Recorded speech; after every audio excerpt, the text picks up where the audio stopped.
Namo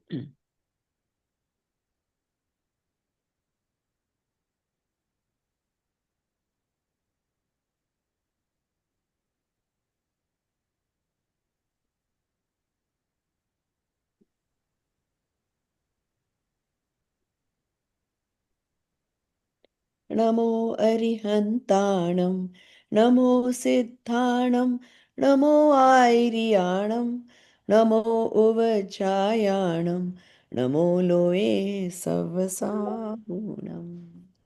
जय जिनेंद्र सभी को। 16 क्लास we did शास्त्रों के अर्थ समझने की पद्धति. So why they wrote this chapter is because whenever you read any books or the different agams, different shastra, like for example, if you study Samaysar versus Shravakachar, the tone is going to be different.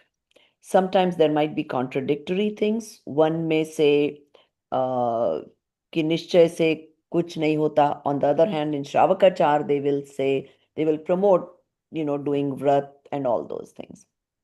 So that is what this chapter emphasizes, that there are two ways, Vyavhar and Nishchay. With Vyavhar, you will be encouraged to do things, whereas Nishchay will say, no, koi kisi ka kuch nahi kar sakta, don't have the kartapana. So it may sound contradictory, but it is actually not. They all take you towards Vitragta. So even though Vyavhar, you are encouraged to do Vrat Sanyam, but still and ultimately that is not the way you would reach moksha. So what they're saying is that learn what style each of the Anuyog is, so you are not confused. That's the whole gist of this chapter. And what I got further is that obviously that they're used in different contexts and for different people, depending on who the audience is, right? So if you're teaching children or you're teaching monks or you're teaching householders or like it's a so just like when you study relating it to something I know. So when you study, for example, Hindu scriptures, there are rules of exegesis. So when you read the Sanskrit, there are rules in terms of how you read that Sanskrit. Ki agar wo pehle likha ho ya beech baad mein likha ho, or they use something called arthavad, which means to exaggerate. All these different rules, and that Exactly. only if you know those, you can understand how those scriptures are to be understood. So that's what I kind of got from here. I mean, it hasn't gone into that much depth They're yet. saying that Nishchay, see, Nishchay basically is that I am, right? The moment you start explaining, it's Vyavhar, right? So to explain, you have to go down to the level of whoever you're trying to explain. Mhm. So like you said, if it's a child, you'll explain it in their language, or if I'm teaching children, I'll give examples of their school or whatever. If I'm teaching adults, I'll give different type of examples to explain, right? So, and same way, each scripture, depending on what it's trying to accomplish, it's going to have different material. Even sometimes it may sound contradictory, because Shravak Achar will have more Vyavhar, and whereas Dravyanu will only talk about Atmanubhav, Sat Tattva, usse sambandhi bhool, those kind of things. And you said some of the Vyavahar ones will say, oh, the Nishchay is not important or so, but No, that will never happen. No. All Vyavhar will also point to Nishchay. okay. But they'll just emphasize the Vyavahar because whoever is studying the Vyavahar, that's what they need at that time, right? They need to learn those things.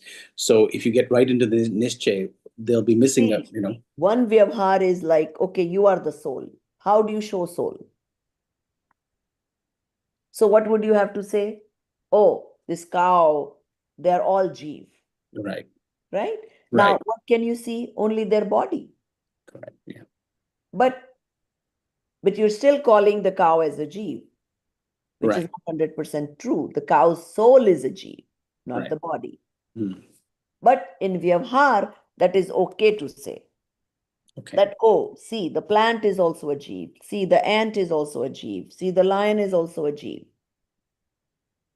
Right. Whereas in Nishchay, you will say, no, only the lion's soul is the Jeev, lion's body is Pudgal. You see the difference? Yeah. I get it. Yeah. So that's what they're kind of. So they're saying that when you study the scriptures, understand the style they're in, so you don't get confused. That's what the chapter is all about. Right. And I think one part of the chapter said, I think there was some discussion in the class that Charananu Yoga is more Vyavahar, using a lot more Vyavahar examples. Yes, of Right? course. Yeah. Okay. Yeah, that's why I named the Shravak Achar. So Shravak Achar is primarily going to talk about rituals. It's going to talk about Vrat Sanyam and its fruits. It's more going to focus about what the benefits are, why you should not break the vows taken, which vows are to be taken, all those. Whereas Dravyanu may say, oh, having this doership in Vrat and Sanyam and all this is no good. That's not going to lead you to moksha. It's quite contrary. So is it all just to show you a path that works for you, or What? is this all just to show you the path that you need to Of choose? course, yes. Yeah. But see, it's comprehensive, right? You have to understand all of it. Exactly. I mean, as a Somebody student, you just need told to. you, oh, you are the soul, not the body. Wonderful. You understood. But will you actually experience the soul that way? No. You will need to really delve into it. You will have to understand what is Bhed Vignan. You have to keep practicing till you get it. And to lower your moha and to have some sense of control, you would have to follow some Shravak Achar too, where you, like, during Paryushan, when we follow some rituals, some constraints, you get that feeling, right? But otherwise, you're always, if you're constantly in the Vishay Kashai, which we normally are, I mean, that is not a good enough atmosphere to understand the soul or be in it. So your Vishay Kashai will have to go down to even get the interest. The fact that you are interested right there means that your Vishay Kashai has become somewhat milder. Because think about it, murderers or people who are constantly just vacation, eat out. We just a friend had come, and their life is eat, drink, and be merry. Be go out to vacation with friends year long. That's all they do. So I was just telling them that I have my class in half an hour, and she's like, "What do you teach? You teach Hindi?" I said, "No, I teach that on the weekends. I teach the spirituality aspect of Jainism." And she's like, "What is it?" I said, "First, you have to believe in rebirth to even make any sense out of it." And say, "Oh, no, no, that's okay. Then that's not for me. I don't believe in rebirth." That's it. That's end of discussion. Right? So, so, so, I mean, there are people like that too, who don't want to even take any interest at all, because to them, this is the only life they got. They got to, do their vacations, they got to do their eating out or whatever it is, and that's enough.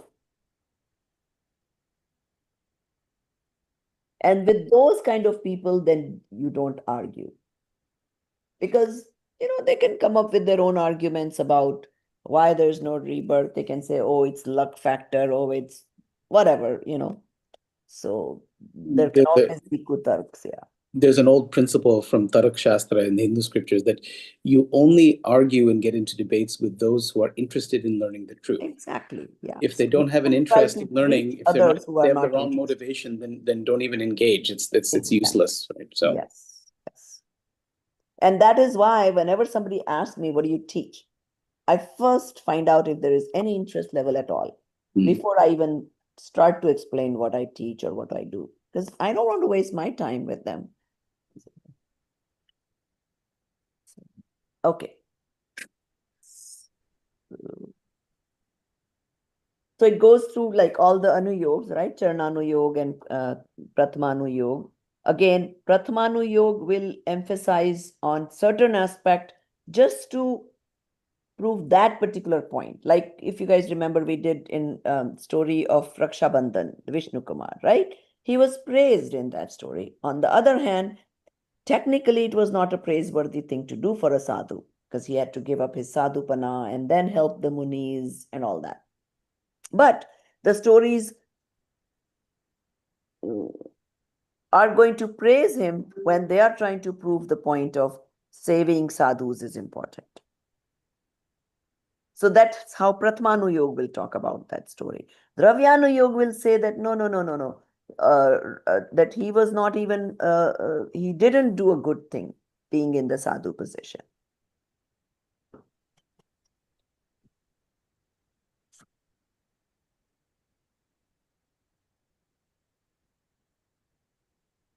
So,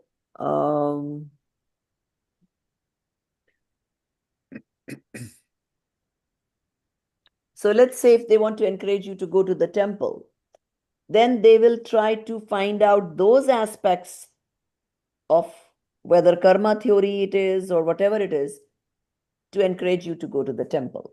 That mandir dev darshan karne se ye fayde hain. Right. So the Charananu Yoga, I mean, it's to encourage certain types of behaviors, Exactly. right? Yeah. Yes. Yes. But with that, when you understand Dravyanu Yoga also, then you understand that yes, those are important to do, but there are limits. Ultimately, you have to be with your soul. You have to not have the karta bhav, the doership bhav. You have to be, separated from the attachments. Even though the Charananu Yoga can be nimit, can be helpful in it, or Prathamanu Yoga can be helpful when you don't, if Dravyanu Yoga is getting too difficult, then reading a story or two can make it lighter and can make you relate to it. Why do you think we give so many examples in class? Because when you can relate to something, it's easier to understand the concept. And then the more examples you do related to what the situation you are in, the easier it is to learn. So sometimes the books may have, examples that in today's time we cannot relate to because the books were written whatever time frame. So then we change it to today's time examples. Okay, so let's move on to Punya or Paap, that chapter. And go ahead, start reading. We have somebody else in the class. I just wanted to mention, I don't know who it is. Oh, that is Amit. The one that the video is not on? No, there's somebody named Nicole. I don't see it. Yeah, Nicole Llewellyn.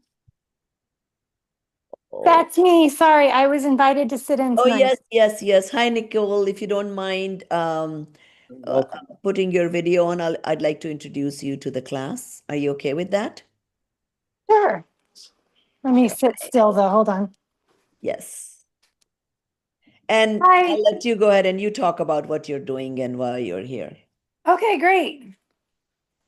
My name's Nicole, and I'm getting my PhD in Jain Studies right now.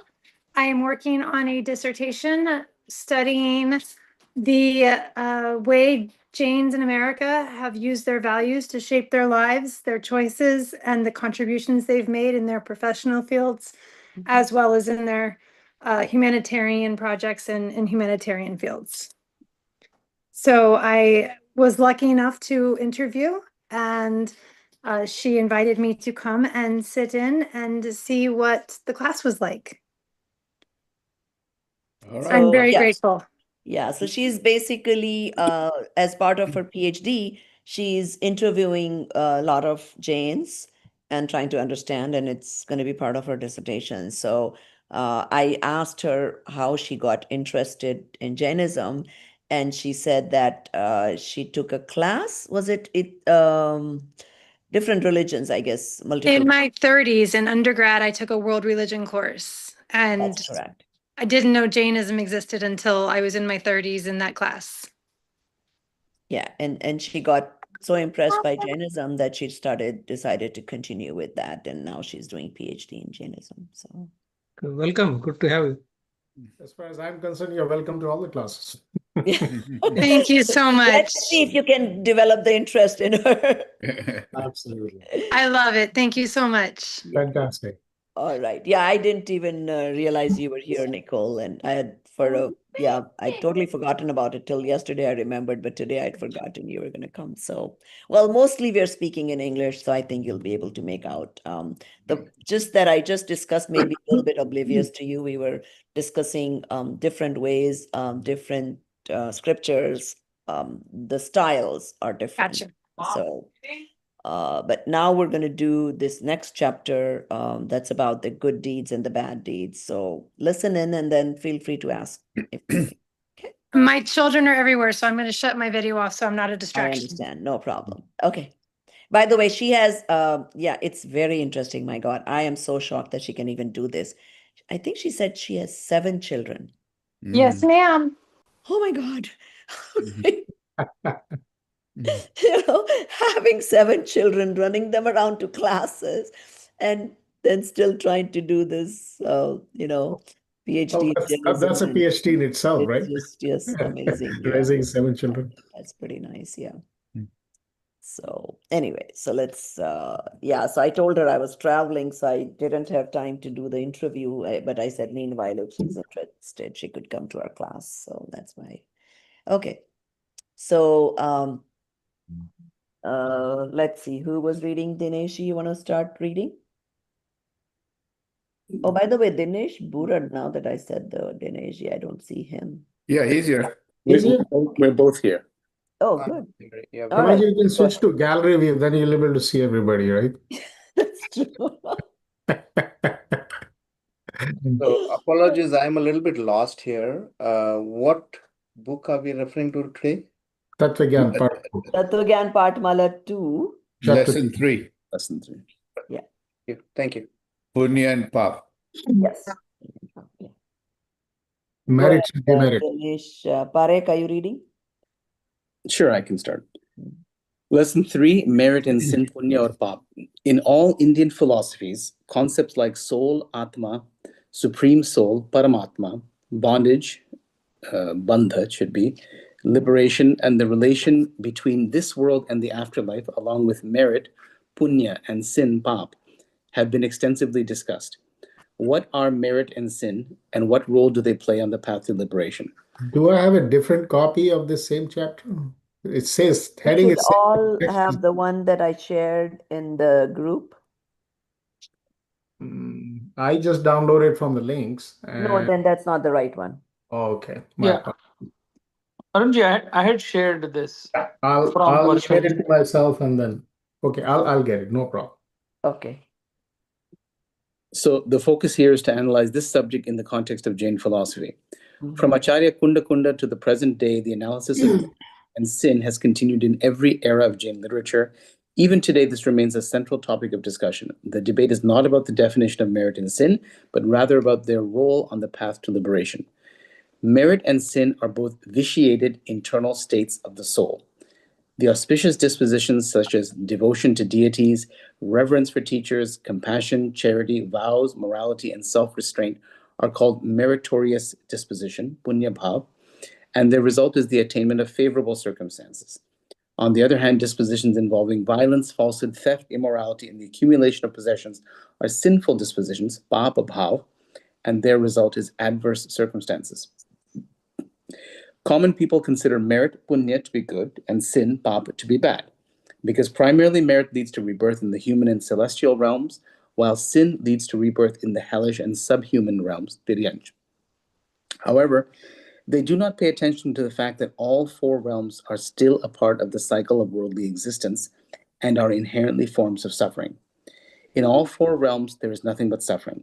There is no happiness in any of them. Pandit Daulat Ramji, in the first chapter of Chardhal, has clearly stated that there is only suffering in all 4 realms. Similarly, in the poem Vairagya Bhavana, it is explicitly written, Jo sansar vishay sukh ho to tirthankar kyun tyage? Kahe ko shiv sadhan karte sanyam som anurage.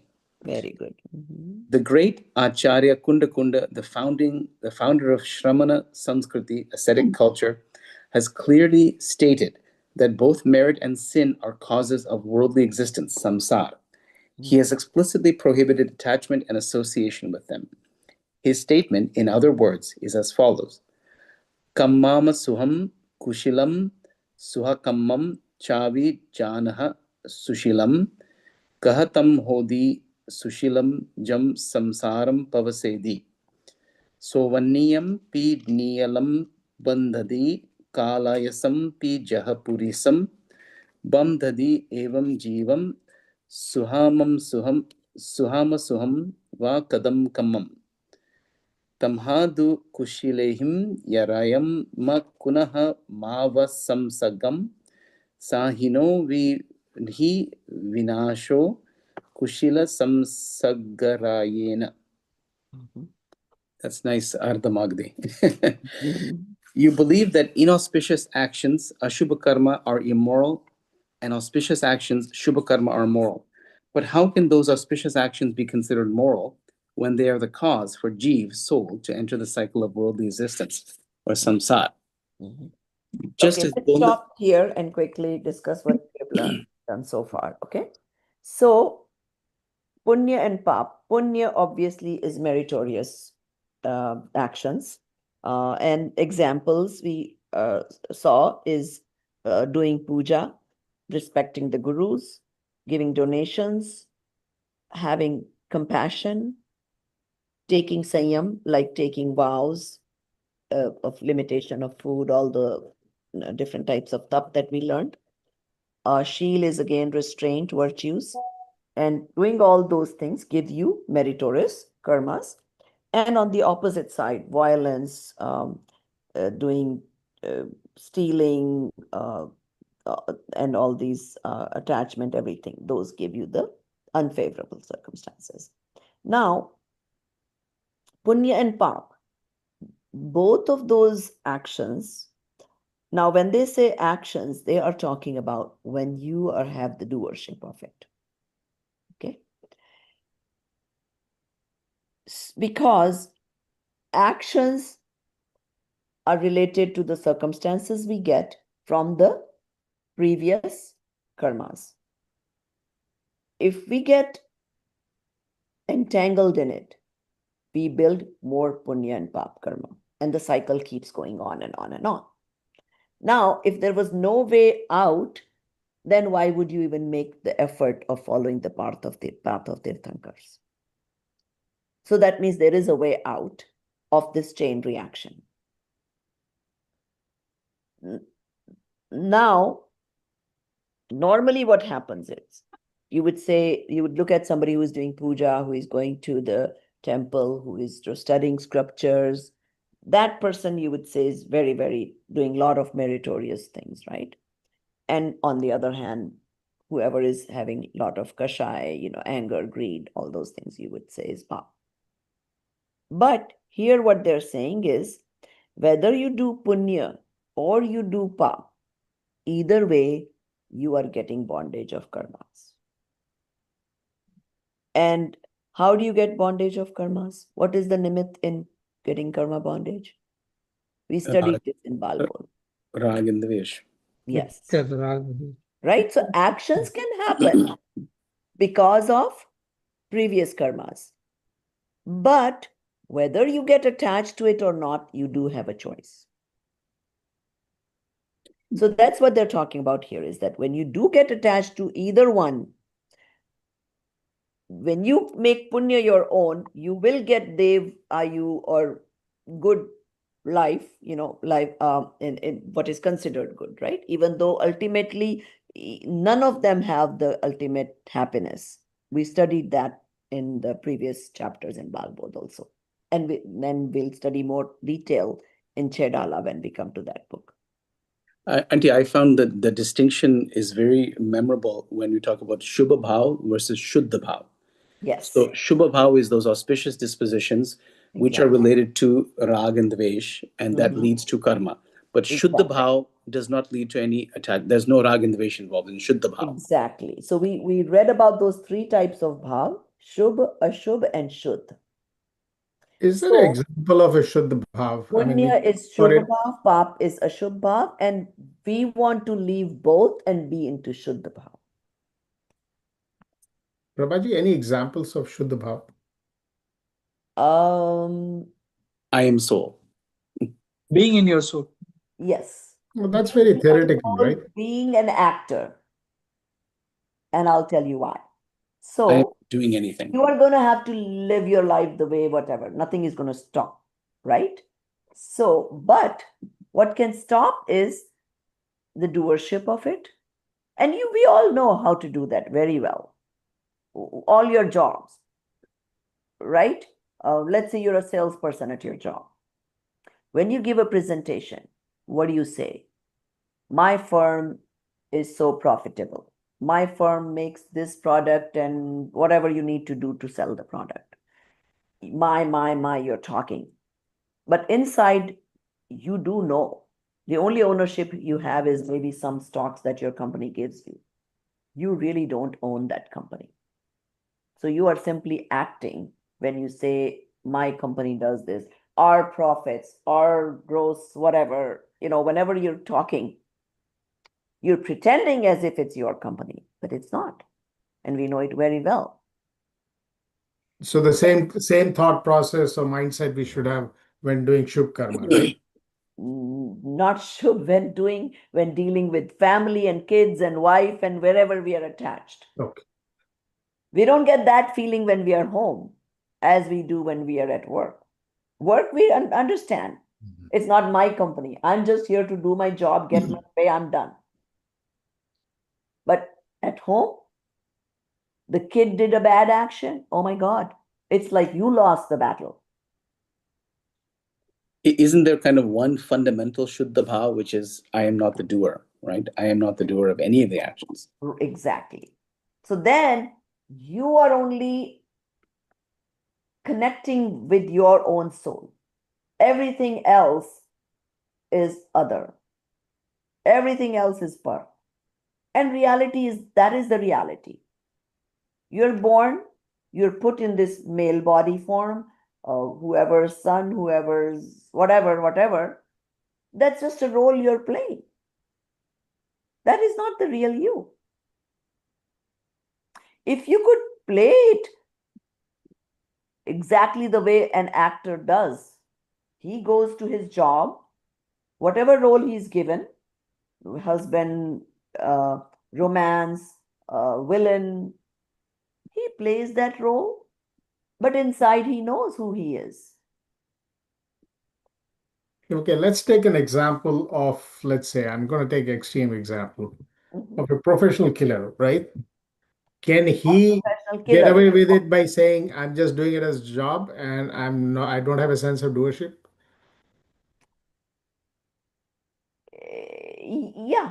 Yeah.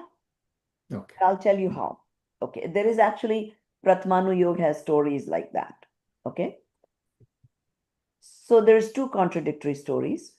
One is there's this butcher.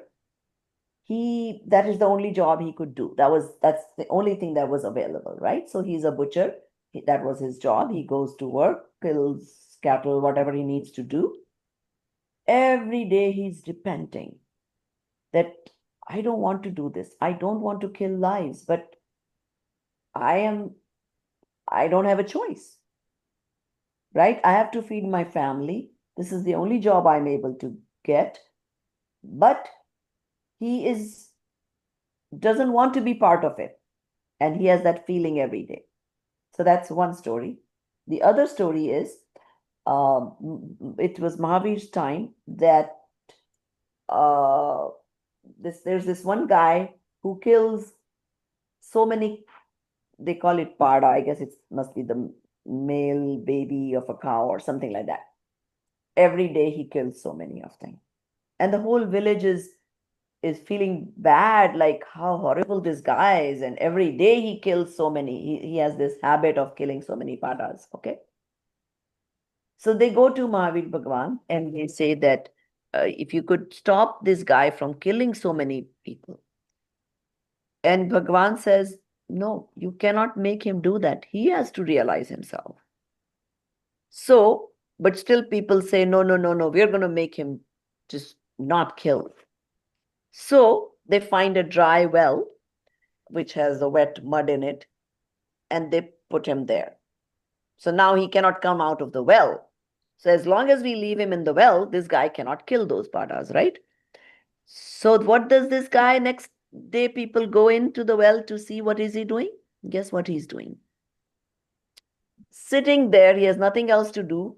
He creates the little baby cow with that mud, as many as he was used to killing, and kills them. So there's one guy who has to kill for his livelihood, doesn't have the bhav to kill. This other guy has a doership, he has to do it.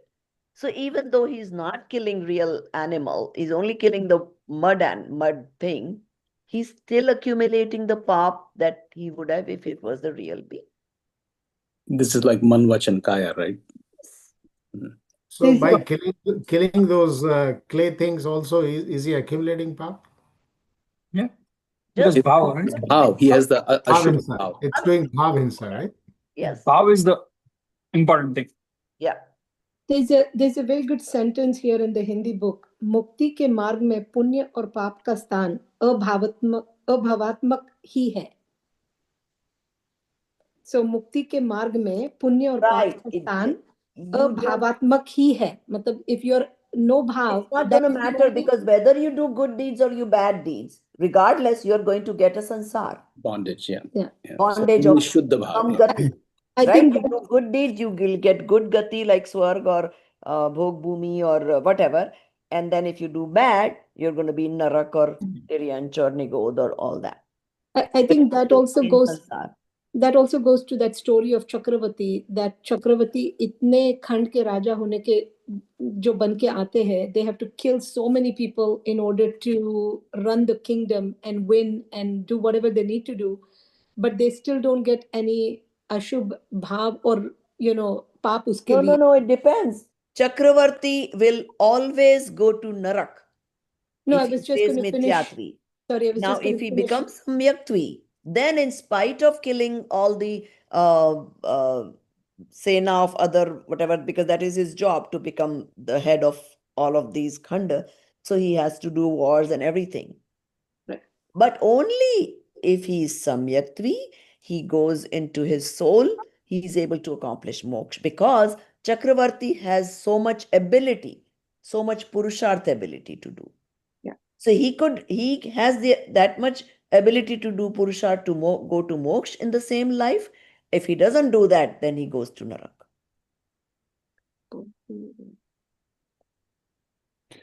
So in Prabhupada, general, one thing- Chakravarti's destiny is always narak.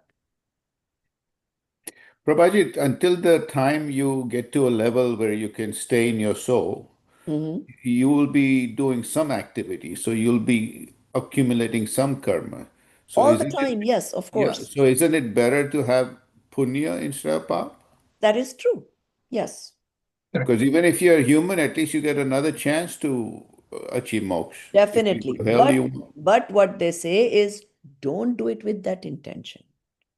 Your bhav will constantly change. Yes, you do try to control if you're getting bad bhav. But the intention should be to go towards Shuddha, which means let things happen, but don't be attached to it. Don't have the doership in it. right, that I agree. Yeah, correct. So, yes, because naturally, because of your past karmas, because of your tendencies, you will feel like donating, you will feel like helping people, you will feel like being compassionate. But, okay, you helped, but you now are understanding the Vastu Swarup. You got to help that person because he also had some karmas in fruition, which was supposed to get the gain from you. So it's all a nimit naimittik sambandh. You are not the only doer of his success. So if you could take that part out, it's not saying that you cannot do good to others. Mm-hmm.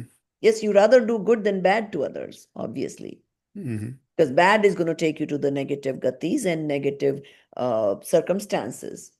from which it will be difficult to come out, even though even in Narak, in the negative circumstances, people are able to get Samyak Darshan. Did you say even in Narak people can get Samyak Darshan? Yes, of course. Samyak Darshan can happen in all 4 gatis as long as you are Sangni Panchendriya. You need to be Panchendriya for Samyak. Yes, because you have to have man. You have to have the ability to analyze.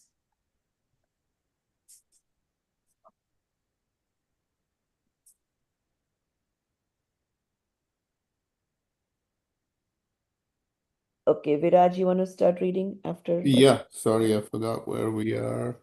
We are starting. Just as golden chains. Yes, that's the one. Yeah.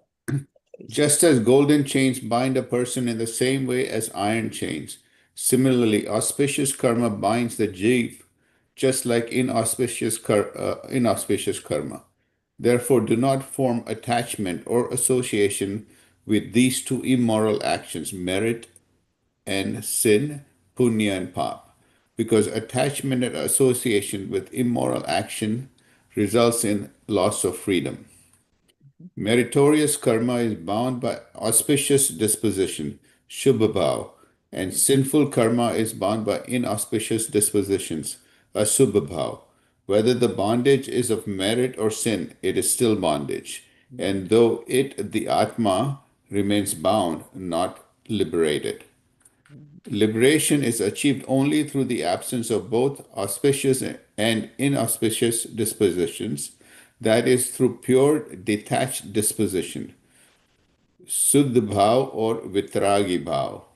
Therefore, in the path to liberation, the role of merit and sin, punya and paap, is ultimately non-existent. In this context, Yogindu Dev writes in Yogasara, Puni pavi sag jivu pavem narai nivasu. Ve cham divi ap muni to lab sivasu. The jiv attains heaven through merit, punya, and hell through sin, paap. The one who transcends both and realizes the Atma attains liberation, moksha.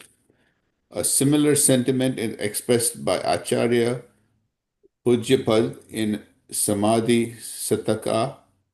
Acharya Kundakund also gives clear instructions in this regard. Subha parinamo punnam ashuho pavati pavati bhaniyamanasu parinamo nanagado Dukkakaya karanam samaye. Auspicious disposition, subha parinam, towards others are merit or punya, and inauspicious dispositions, asubha parinam, are sin or paap. However, in the inner disposition of the soul, atma parinam, that is not inclined towards others, is described in the scriptures as the cause of cessation of suffering, that is liberation or moksha. Puyadisu Vayasahiyam Vahasayam punnam hi jinhe sasane bhaniyam moha koha vihino parinamo apno dhamo. In the Jin Sasana teachings of the Jinas, it is said that vows, worship, and similar practices are merit, while the disposition of the soul, free from delusion, moha, and agitation, kashob, is righteousness or dharma. In Nakata Samsara, Punya and Papa described as the twin sons of the low caste woman. It is written that the wise man should not desire either of them. Not sure why they write low caste women. That's not everybody's a soul. No, that is true. You're right. But here they're trying to make a point. So let's say you know what is Chandalini? Chandalini is a wife of The cremation ground attendant. yes, Yeah, Chandal, yeah. Chandal. right? So I mean, this is not to say that you guys should believe that that is a lower caste or anything, any such thing. All they're trying to say is that that is the social norm, right? That those people are considered lower caste. Now, the example they're giving is that she has two twins. Twins are born from her, let's say, right? Mm-hmm. So let me read this Yeah, savaiya. please. Yeah. जस्य काहू चंडाली जुगल पुत्र जनितिनी एक दियो बांभन के एक घर राख्यो है. So she Mhm. got twins. One Mhm. she gave it to the Brahman, right, which is Mhm. the highest class, and one she kept it herself. भामन कहायोतिनी मध्यमास त्याग कीनो चंडाल कहायोतिनी मध्यमास चाख्यो है. So the one who went to the Brahman, he gave up meat eating and alcohol and all that. And the one that stayed with her is doing all those wrong things, right? Eating meat and alcohol and all that. तैसे एक वेदनी कर्म के जुगल पुत्र एक पाप एक पुण्य नाम भिन्न पाक्यो है. So now one of the kids is getting all kinds of meritorious karmas, the other one is getting demeritorious karmas. दूहु माही दौर धूप दो कर्म बंध रूप याते ज्ञानवंत नहीं को अभिलाख्यो है. So both are working. They are doing karma bandha. They are both getting their share of karmas. Now they're saying in the, I'm just going to read the Hindi part of this. सांसारिक दृष्टि से पाप की अपेक्षा पुण्य को भला कहा जाता है किंतु. So what they're saying is, when you look at these twins of Chandalini, you're going to look at the one who went to the Brahman, that, oh, he's such a good kid. He's not doing alcohol, meat eating, all this. And they're going to look down upon the one that stayed back. But they're saying both are equally bad in terms of moksha path. So that's the point they're trying to make here. Now, in the yogsar, again, they're going to repeat the same point, how it's explained in different shastras, right? Previous to this. Auntie, sorry, before you go on, so just to relate it to what we did in the previous chapter, from the Nishchay point of view, they're equally bad. Yes. From the Vyavahar point of view, the one who's doing meritorious dispositions is better than the one who's doing Ashubha Bhav because he's, true. Yeah. But you must understand the context better in what sense? Better only in the sense that he's going to get better circumstances. But when it comes to moksha, they're equally bad because none of them are going to moksha. One is going to get swarg. Again, for the longest time, he'll stay there. The other one is going to go to swarg. And for a very, very long time now, he has prevented going to moksha. But having Shuddha Bhav allows you, Shubha Bhav allows you the more freedom to engage in Shuddha Bhav, right? Yes and no. Because let's so you went to swarg. Now in swarg, you get more favorable circumstances, right? And you get entangled in that. Then what? What is going to be your future? Right? So then you're going to come back down to Tiryansh, Nigod, all that. But it is still better to have that opportunity, whereas when you are in, yeah, no, that's and true. Then it's just, so you went to swarg, now you came down and now you're an ant or some animal, whatever, because you couldn't keep yourself aloof even in swarg. So what did you gain out of it? Not But much. are you definitely going to Swarg, or you could just come as a human Some being? good, let's say some good gati, because we're not right now defining what gets you what. I mean, that's a different chapter. But you did some. No, that's okay. I was just meritorious hoping that if there's a chance of coming as a human, then it's worth doing that. human, but so unless you have the interest of Shuddha, so you get human, or even if you get a dog, you did meritorious karma, you got Tiryansh ka bandha, now your dog in some American family who doesn't have kids and they absolutely love their dog and get the most elite thing for the dog, and the dog is riding in Mercedes. So he's getting his punya ka benefit. But how good is that? But he doesn't have consciousness. He doesn't have so too. Yeah, is he still ever going to make it to moksha? No. I think That's what they're trying to make you understand, that don't get attracted in this punya ka chakkar. Yes, yet vyavhar se, that is absolutely correct. You rather do meritorious karmas than demeritorious. You rather do compassionate living, live and let live, dan, punya, sanyam, than do jhoot, chori, kushil, krodh, man, maya, all that. That still stays. It's still a trap because you All can't the control point what they're you get. trying to make it, they're still both traps. Yeah.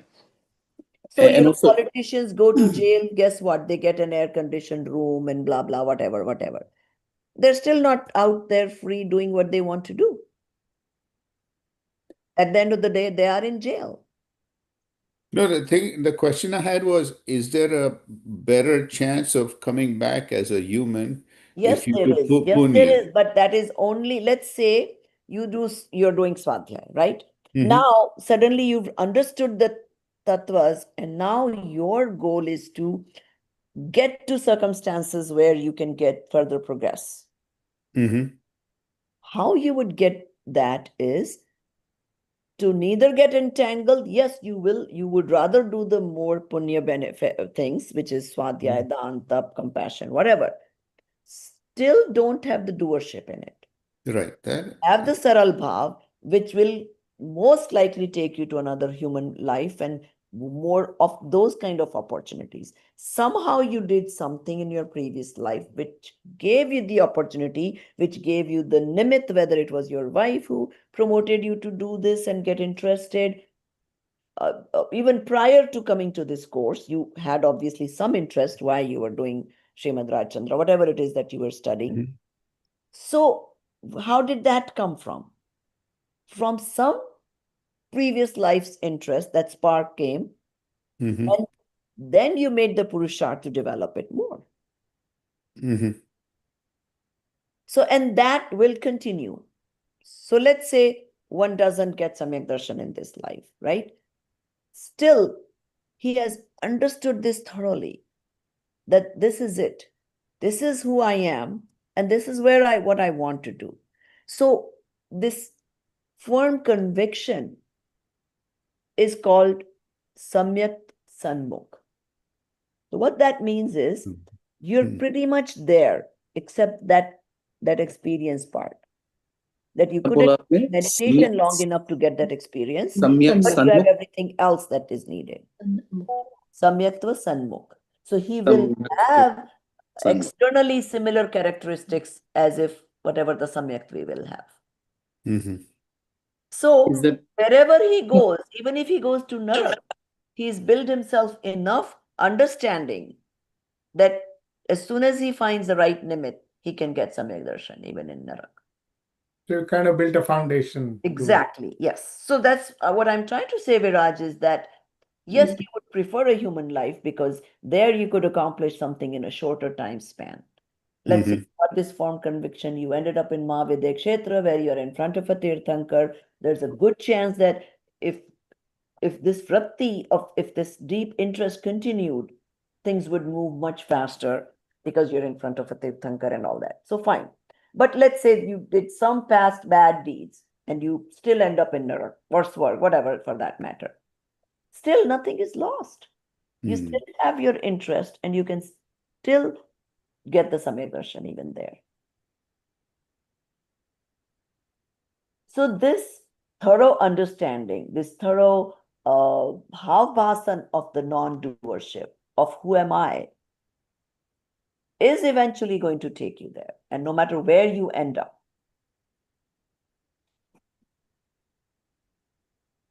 So the goal should not be that whether should I get to Manushya Gati, whether should I, which automatically let things happen is the bottom line.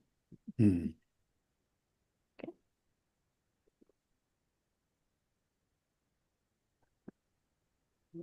Want me to continue or somebody else? No, let Arunji. I have a quick question. Yeah, go ahead. We talk about Vitrag. So Yeah. Vitrag literally means absence of rag, right? Exactly. Now, does it automatically also mean that there is no dvesh?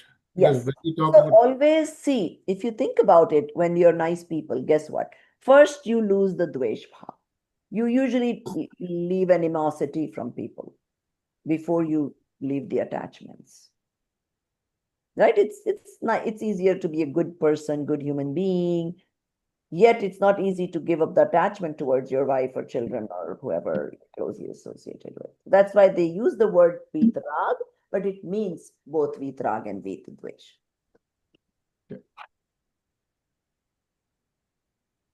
Okay, go ahead. You can start after this savaya. I don't know if they gave in the English, they must have given the meaning of the savaya too. Which savaya you said?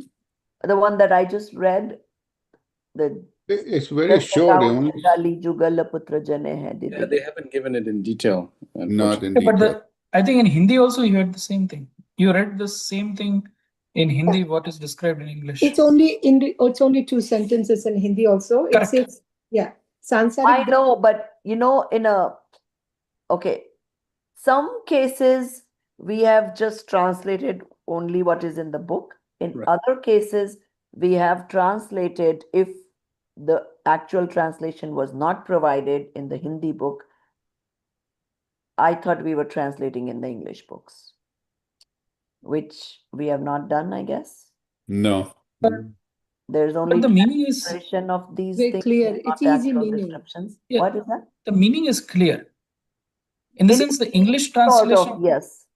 But no, because you don't have the meaning in English, right? That's what I'm trying to ask. No. So the actual translation is there of the Hindi. Whatever you read Well, in that's Hindi what I'm after. asking. So is there a translation of Jaise Kaun Chandali Jugal Putra Jani hai in English? No, No. not that. No, not in It English should or be, Hindi. because somebody who doesn't know Hindi, how will they understand what it says? Yeah, not sentence by sentence. That is correct. That is not there. In the past, we have seen they were giving sentence by sentence. In this, That one, way, they're yes, you're not. right. Would you please bring that to Varshaji's attention? Okay, yeah. Yeah. That Because will be hard for chat. the consensus was that we will not provide translation where it's some chapters, Bharilji has explained that himself. Yeah. In that case, we don't do that translation. But if he has not explained that in the next paragraph, the details, then I think we should explain. We should give the translation. Yeah, you'll be doing extra translation. That's not even in Sort the. of, yeah, which has happened in the previous Yeah. books. Well, in a Hindi book, you don't need it because it's kind of understandable. In Hindi book, you don't need it because it's simple enough that you would understand it. Yes. Right. So, Ameji, did you post the Hindi version as well? The Hindi is from that syllabus link. Only the English one I had posted it, which comes from the chat GPT that Varsha and team are doing. Because the Hindi link, the English link is not correct in the syllabus. That's why. Correct. Because That's an that old is updated when we are done with reviewings. That's why. So English version is called student draft. Yes. Correct. Exactly. Now for the Tattvigyan one also I just noticed I have 2 files saved on my drive. One is working file and one is some student draft something. Let me check. Yeah. So the student draft is the final version. Okay. So we need to use that one. So what we are going to do is once now it's about time, they are due to do this. They will now upload Tattvagyan 1, which we also studied from, and whatever little bit things that we could point out to Varshaji, she's going to fix it. That will become temporarily the final version and upload it to that syllabus. Then eventually now they will have the link over there. So if you could bring this, make a note to Varshaji. I'm just sending it. English translations of these. So, okay, go ahead. So now you read after that Savaya Sansarik Drishti se, whatever it says in English.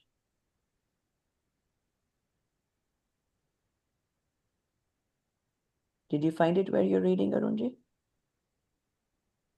Oh, you asked me? It's from. Oh, yeah, you are reading, sorry. Oh, me? I'm reading? Yes. Oh, I'm sorry. I was... Okay, my apologies. Page number 17. 17. Yeah, from a worldly Yeah, perspective. mukti ke sadhak, right? No, the worldly. From a worldly From perspective. a worldly perspective, merit, punya, can be considered better than sin, paap. However, in the path of liberation, moksha marg, both merit and sins are obstacles. Oh, that's the Vyavahara Nishchay right there. Yeah. Correct.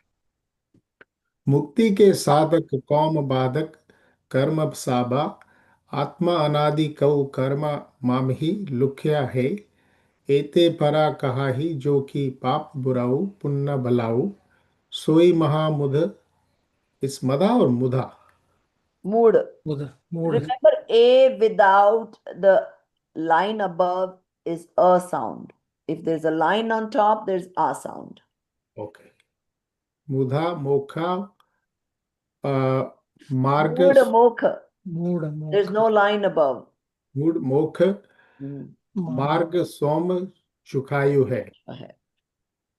The great poet Banarsi Das, based on Acharya Amrit Chandra's Atmakhyati Tika commentary and the Kalashas verses written on the revered text Samaysar by Kundakundacharya, elaborated on Heyopadeya, acceptability of Punya and Pap in Natak Samaysar. This discussion is presented in the form of a dialogue between teacher and the disciple and is detailed as follows. Disciple, Kau Shishya Kahai Guru Pahi.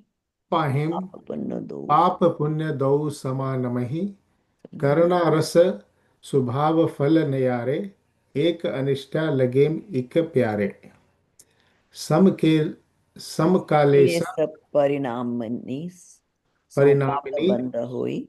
हुई विशुद्ध सोम पुण्य बंधा हेतु भेदा मनया पाप के उदय अस्ता तक तकाऊ हे कटुका स्वादा पुण्य उदय साता मिष्टा रस भेद जानिया पाप समकलेसा रूपा पुण्य हे विशुद्धा रूपा दुहुम कौ सुभावा भिन्न भेद योम पाखियाए पाप सोम कुगति कोई होई पुण्य सोम सुगति होई ऐसे फल भेदा प्रातची परमानिया Okay, परमानियाय. Amit ji, in this case, they have translated, the author has translated that to simple, right? So there they will not need. Yeah. So just giving you Correct. so you can point it out. So wherever it is not there, they should have given the translation. Okay, go ahead. A disciple says to the teacher that sin, pap, and merit, punya are not the same because their causes, experiences, nature, and results are different. Sin appears undesirable while merit seems pleasing.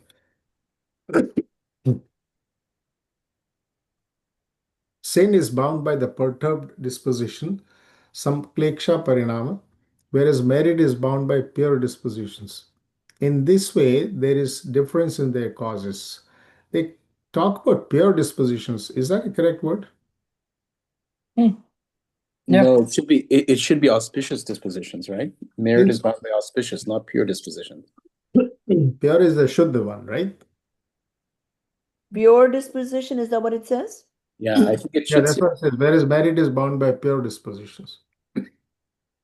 It should be auspicious. I'm looking for the Vishuddha Roop hai. Is that what is translation of Paap Parinam Swayam Sanklesh Roop hai? Or Punya Bhav Vishuddha Roop hai. So yeah, Vishuddha sort of is Vishuddha. towards pure. Yeah, that's what it says in Hindi. I'm trying to see. अतः दोनों में स्वभाव भेद भी विद्यमान है. Yeah, so that is what it says. In this way, there is difference in their causes. Rise of sin brings suffering, which tastes bitter, and the rise of merit brings happiness, which tastes sweet. Thus, there is a difference in their experience. Sin is inherently disturbing, while merit is pure by nature. So there is also a difference in their nature. Sin leads to lower realms like hell, whereas merit leads to higher realms like heaven. In this way, difference in the results is also visibly evident. So how can you say that both are same? Papa band punya band duhum mem mukti nam namehi. नहीं. नहीं अटुक मधुर स्वाद अटुक पुगल मधुर स्वाद पुगल कौ पेखी देखिए देखिए संकलेश विशुद्ध सहज दो कर्मचाल कुगति सुगति जग जाल में विसेखिए करना कारणादि कारणादि भेद तो ही सुजाता कृत मिथ्यात्व मही नमिः ऐसु द्वैत भाव ज्ञान दृष्टि में ना लेखिए देखिए दो महा अंधकुआ दौ कर्म बंध रूपा दुम को विनाश मोक्ष मार्ग में देखिए. In response, the teacher says both the bondage of sin and merit are obstacles in the path of liberation, hence both are essentially the same. The bitter and sweet taste are also generated by pudgal, matter, and both are afflictive and pure dispositions are contrary manifestations, vibhav bhav. Therefore, they too are the same. Both the lower realms and higher realms are part of fourfold sansar, so there is no real difference in the results as well. In reality, there is no difference in causes, experiences, nature, and results of merit and sin. Such distinctions appear only to the ignorant due to false belief, mithyat. But the realized ones do not see these distinctions. Both merit and sin are like dark pits, both are forms of karmic bondage, and in the path of liberation, both are observed to be insignificant. In the moksha marg, only Shuddhopayoga, pure application of the self, is worth adopting. Sila tap samjama virati dana पूजनादिक अथवा असंजम कषाय विषय पूजादिका अथवा अस्मज कषाय विषय भोग है कौ शुभ रूप कौ अशुभ स्वरूप मूल वस्तु के विकारत्व दुविधा काम रोगा है ऐसी बंध पद्धति वकनी वीतराग देव आत्मधर्म में कर्म त्याग जोग है भाव जल तरैया राग द्वेष कौ हरैया महा मोख मोख कौ करिया एक शुद्ध उपयोग है. Moral conduct, shield, austerity, tap, restraint, sayam, vows, vrat, charity, dan, worship, puja, etc. On the other hand, lack of self-control, asayam, passion, kashai, and sensory enjoyment, vishabhog, etc. are either auspicious or inauspicious. However, upon contemplating the fundamental reality, both types of actions are indeed forms of disease. Bhagwan Vitarag Dev has also stated such actions as cause of bondage. Both merit, punya, and the sin, paap, are considered forms of bondage and causes of bondage.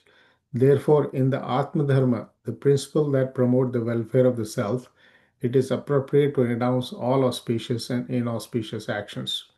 The only thing that can take one across the ocean of transmigration, sansar, eliminate attachment, rag, and aversion, dvesh, that which leads to liberation is solely pure concentration of consciousness, shuddhopayoga, not shubhopayoga or ashubhayoga. So, Disciple. okay, let's first understand what we read so far. Okay, so in first page 18, we read about that he gave the translation of the above, which means that if the disciple is telling the guru that punya and paap are not similar because they have different reasons, right? The actions are different, the nature is different, what you get from the punya bandh is different, and same thing for the paap bandh. Now, so then he's saying sanklesh parinamo se paap hota hai aur vishuddh, like purer parinam will give you punya bandh. So they both have different reasons. And in the when paap karma come to fruition, you get dukh, and when the punya come into, so they're giving different arguments. You know what the shishya is arguing, and sort of what is coming to your thoughts too. That would you rather not do the punya instead of paap? So then जिसका स्वाद मधुर है, इस प्रकार दोनों में रस भेद पाया जाता है। पाप परिणाम स्वयं संक्लेश रूप है, पुण्य विशुद्ध रूप, अतः दोनों स्वभाव भेद विद्यमान है। पाप से नरकादि कुगतियों को जाना पड़ता है, पुण्य से देव गति को जाना पड़ता है। Then why are you saying that they are both same? So then in response, you read that other one, that papa bandha punya bandha duhu mein mukati nai, that both of them don't have liberation. So that is why they are both similar. Now, if you had, let's say, bitter taste and sweet taste, they are still both taste. They're still both pudgal. So in that sense, they're similar, even though one is sweet and one is bitter. Same way, one is sanklesh and one is pure, still they are similar in the sense that they are still not the Shuddha Bhav. I wonder, did they differentiate between pure and Shuddha? Because now they're calling it Vishuddha for the Punya Bhav. I think the ChatGPT, they translated Vishuddha and Shuddha both as the same, but there's a slight difference, right? Thoda sa usme Yeah, in this chapter, they should use different words, is what I'm thinking. Like, what is Vishuddha? My Sanskrit is not that good, but usme, it's a modifier. Better. In this context, it's just better bhav, better, pure, better. Yeah, free from passions, right? Yeah, basically. Yeah, free from passions, right? No, wo theek hai, but I'm just trying to get that subtle distinction between Shuddha and Vishuddha, right? It's just a very subtle difference here. Wo samajh mein nahi aa raha. In this context, Shuddha is without good or bad. Right. That we know, without rag and Right? Vishuddha, the word they've used, Vishuddha, for the getting to the Punya Bhav, is positive bhav. So they're using it as a synonym So for I want to make sure they use a word so it's not confused. When you say pure, that can also mean Shuddha bhav.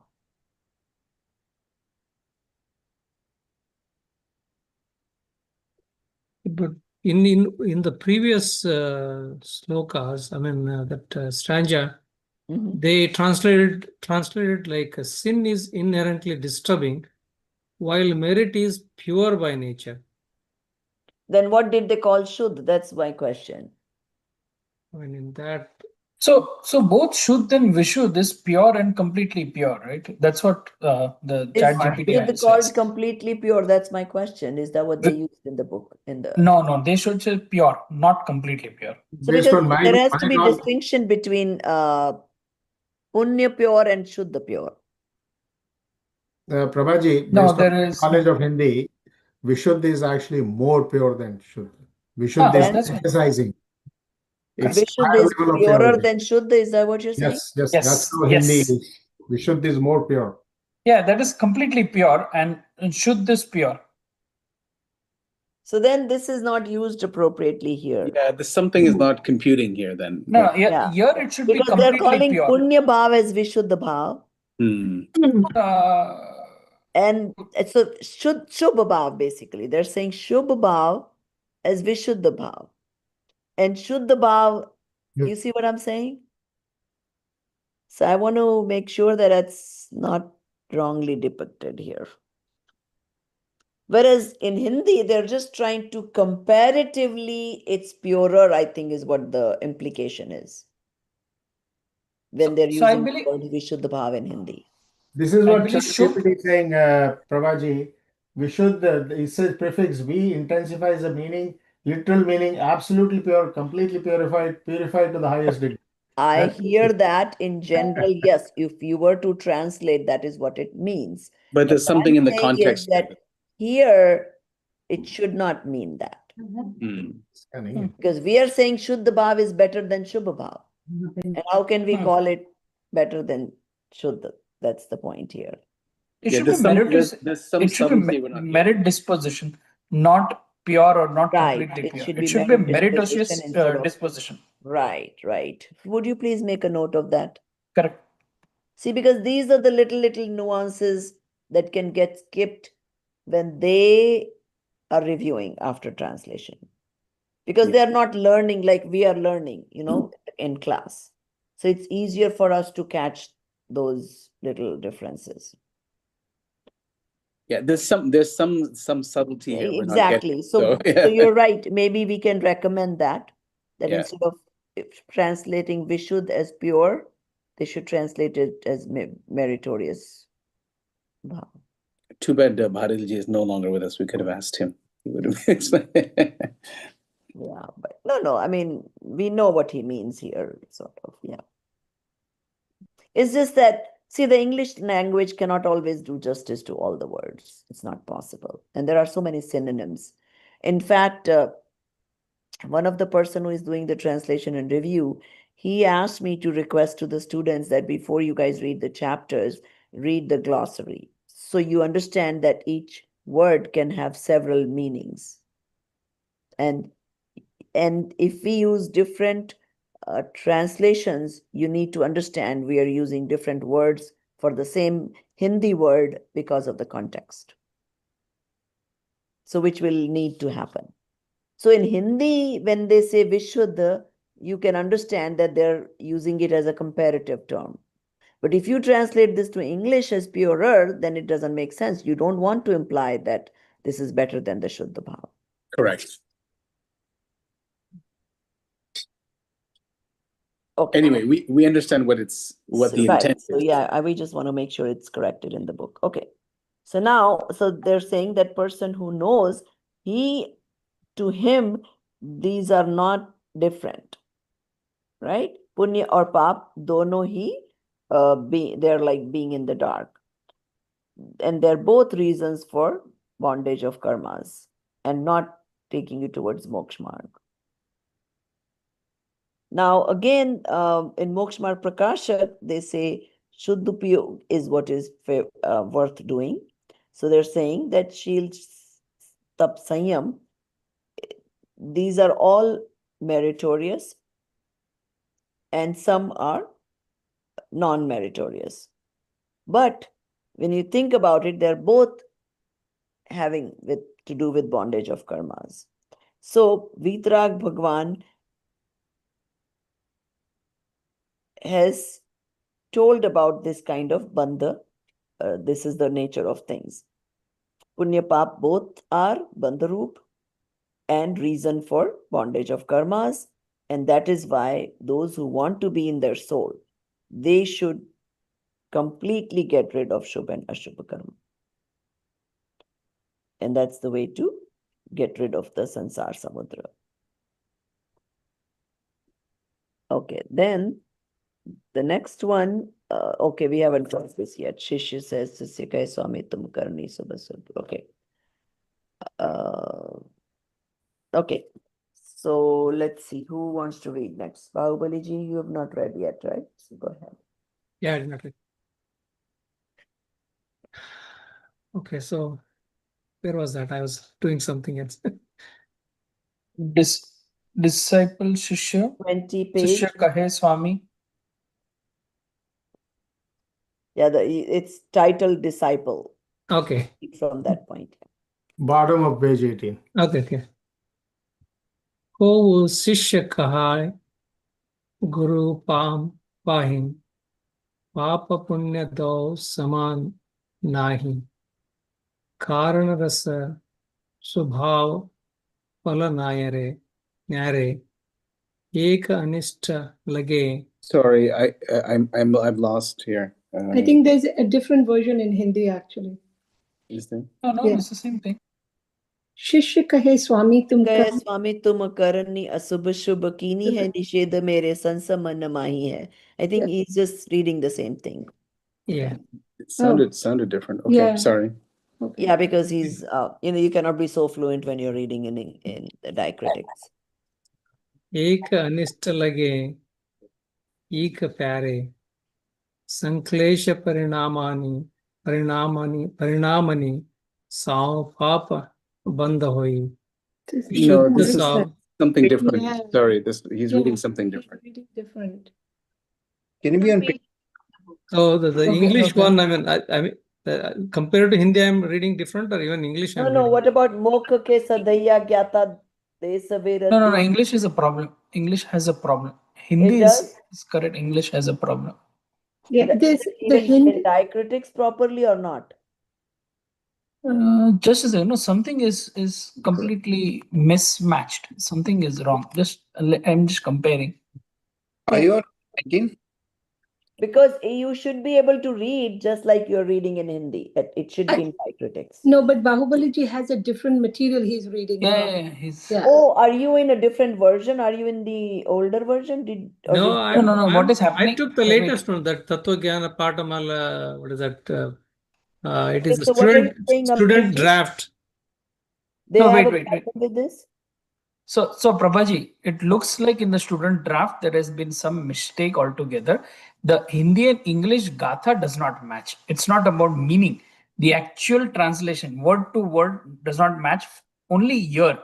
Prior to this, everything was matching. So let me tell. Let's bring it to their attention. They can make errors.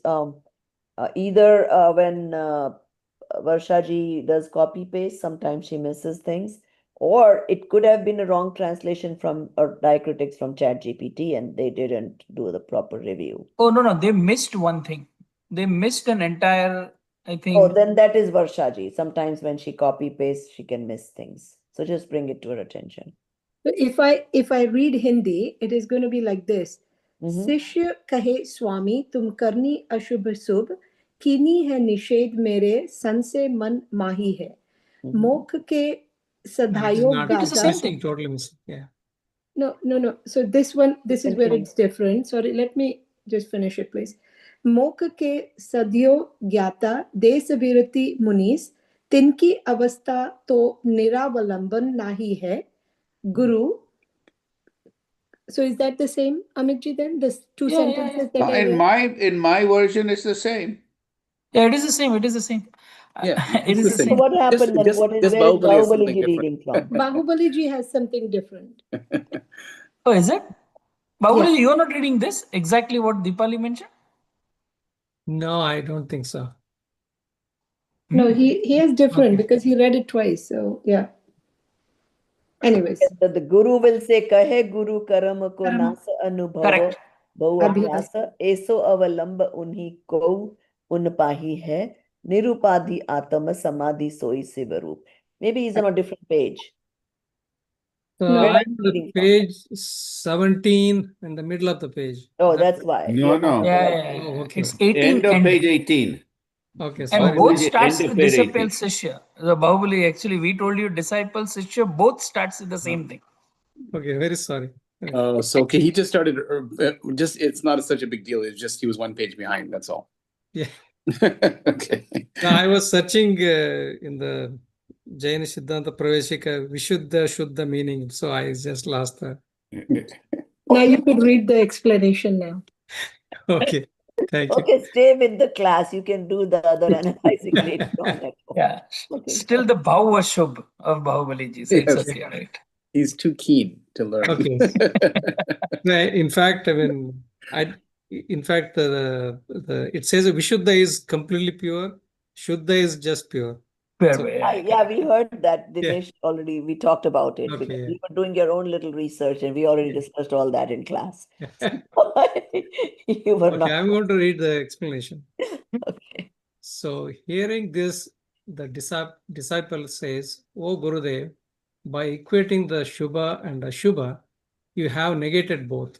Therefore, a doubt has arisen in my mind that the beings practicing on the Moksha Marga, such as Avirati Samyak Drishti, partial renunciation, and right belief practitioners in the fourth stage of Gunasthana, Anuruti, minor vow followers in the fifth stage of Gunasthana, and Mahavrati, major vow followers in the sixth stage of Gunasthana, cannot maintain their state without some form of support. They require some support like vows, moral conduct, self-control, compassion, charity, chanting, penance, worship, etc. Therefore, why do you prohibit these actions? In response, the Guru says, Dear brother, it is not like that. Do you think that those who are walking on the path of liberation rely on merit and sin? No. Their reliance is on their true self, the Atma, whose nature is knowledge and bliss, and which is eternally present. The absence of karma is achieved through self-realization and practice of it. Thus, there is no question of them being without support. The cause of liberation is meditation on the soul, free from delusion, moha, attachment, raga, and aversion, vesha. And that is the true nature of liberation, moksha. The acts such as vows and austerities, which are physical and materialistic in nature, are merely the shadow of the external world, it is rightly said. Karama shubha shubha, karama shubha shubha doi, Udgala Pinda. udgala pinda, vibhava mala, inasav mukati na hoi, nahi kevala pada pai. Both auspicious and inauspicious activities are impurities of karma, material aggressions, and distorted modifications of the soul. Through these, the attainment of omniscience, kevala jnana, and liberation, moksha, is not possible. Disciple. Khao shishya kahai, Swami, ashubha kriya ashuddha, shubha kriya shuddha, tum aisi koi na varni.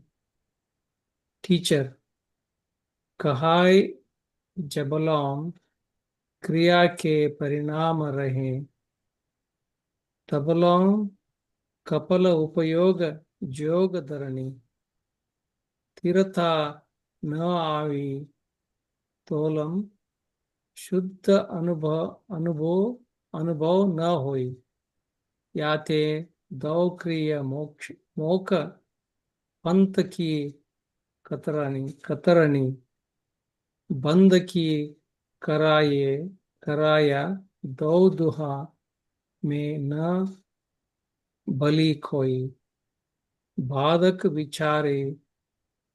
विकारी में Nishiddha Kini Karani. Hearing this, a compromise-oriented disciple offers advice saying, O Gurudev, why do you not say that auspicious activity is pure and inauspicious activity is impure?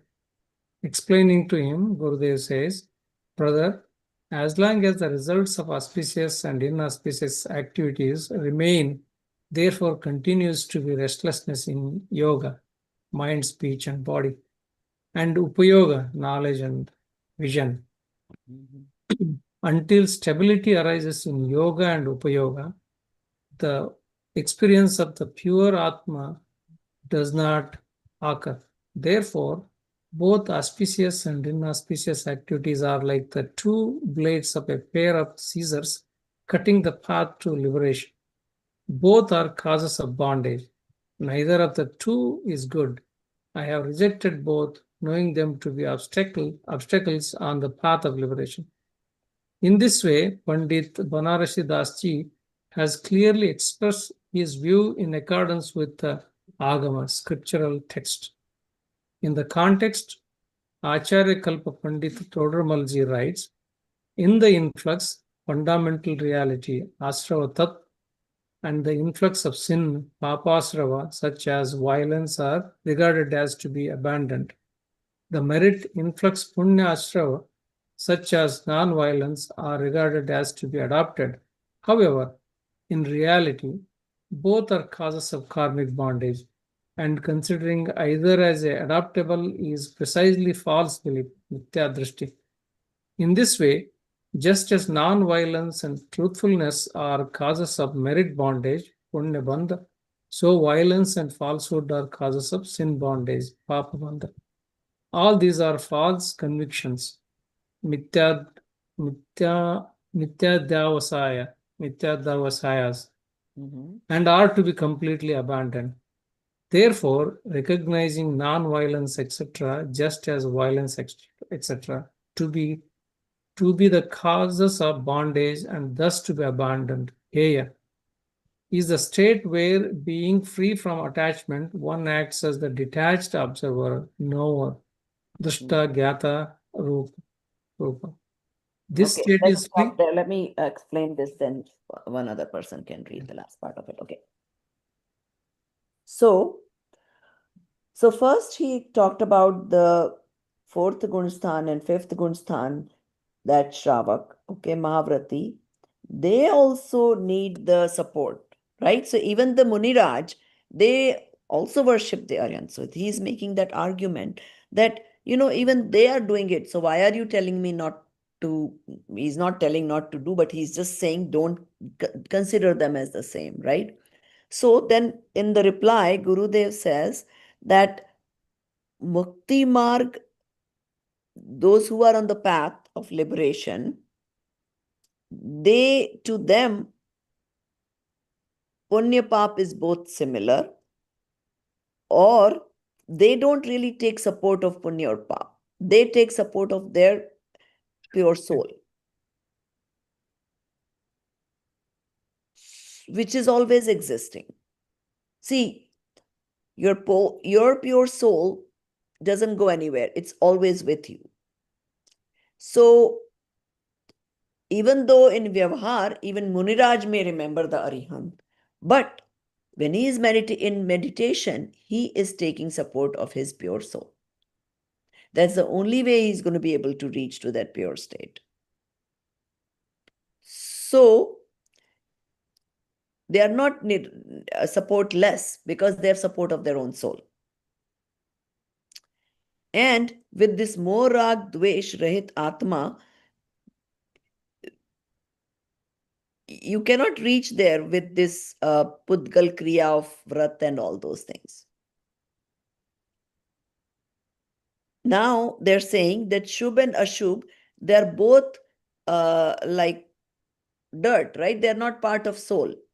They're like outsiders, right? Vibhavritti. You're not being in your true nature. Whether you do punya activity or pap activity, they're both opposite of soul's nature. So, with either one, Keval Gyan is not possible. So, Prabhaji, when it says the acts such as vows and austerities are merely the shadow of the external world, what do they mean to say? How is then acts and vows and austerities are helping someone to be remaining in their soul, right, or not have a rag or dvesh? Okay, so So in short, without vows and austerities, right, why can't somebody be in the fifth and the sixth gunasthan by continuously practicing to be in its soul, meditation in its soul, and doing the Bhed Vigyan, right, every moment, right? Why is vows and austerities needed to progress in your gunasthan? Because that's okay, again so there is a physical and reason, right? materialistic, They right? say that without Munipana, you cannot go to moksha. So But which why makes Munipana is associated with vows and austerities? Why not Munipana because be Munipana continuous? is basically giving up. Remember, we studied those Gyara Shravakacha. Pratima? No, the Gyara Pratima chapter, Pratimasa. right?